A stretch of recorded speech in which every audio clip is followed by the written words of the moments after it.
The government has brought in emergency measures to ease prison overcrowding in East Yorkshire and Lincolnshire as more rioters are sentenced for their role in the recent unrest across the UK. More than 100 people have already been sentenced in connection with the disorder. Under the emergency measures, defendants could be held in police cells for longer, and some may have their court dates delayed or adjourned at short notice. Well, joining me on this one tonight is Mark Fairhurst, who's the National Chair of the Prison Officers Association. Mr. Fairhurst, good evening to you. Thank you for joining us tonight. Is holding people in police cells until a court appearance, I mean, is that a good idea and a further deterrent?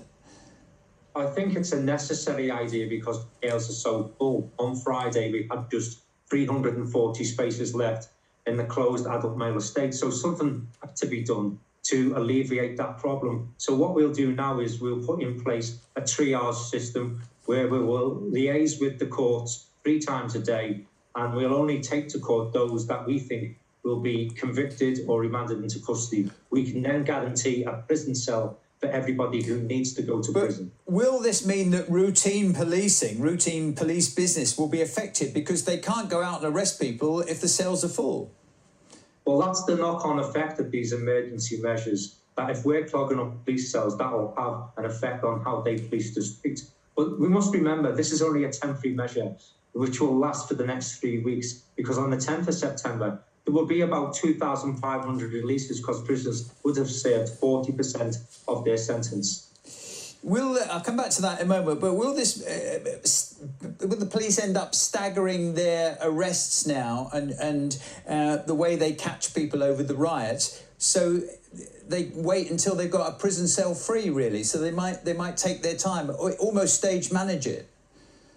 It's a possibility, but what we do is we commission police cells from every force throughout the country. So there will be the capacity within each region to carry on with those policing operations and make sure there's a custody space in the police cells. I mean, you hinted at it there. What's going to wind many people up who are watching tonight is in a couple of weeks' time, prisoners will be released after just 40% of their sentence. I mean, what do you say to those who'll be watching thinking that, they should be in prison, not out early? We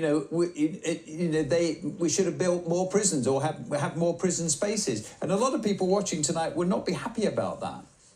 Yeah, I fully understand that, and it's not desirable, but we must remember that most of these prisoners getting released, they would have been getting out at the 50% mark anyway. This is 10% area, and it's pure and simple to alleviate the population pressures. But it's a green light to burglars and others, isn't it? That the sentence is hardly anything anyway, so it's not going to be that's not going to be a deterrent at all.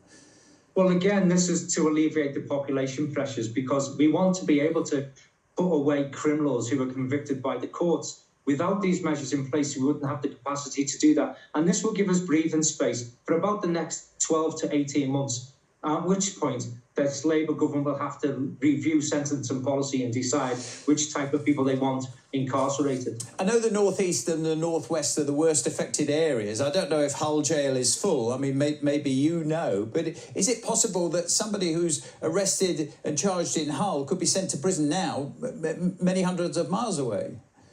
Yes, so Hull is as bad as everywhere else. So Hull was designed to hold 700. It's currently holding over 980. So there's a possibility that someone will be convicted in Hull, but actually serve their sentence 200 to 300 miles away from their home because that's where the prison spaces are.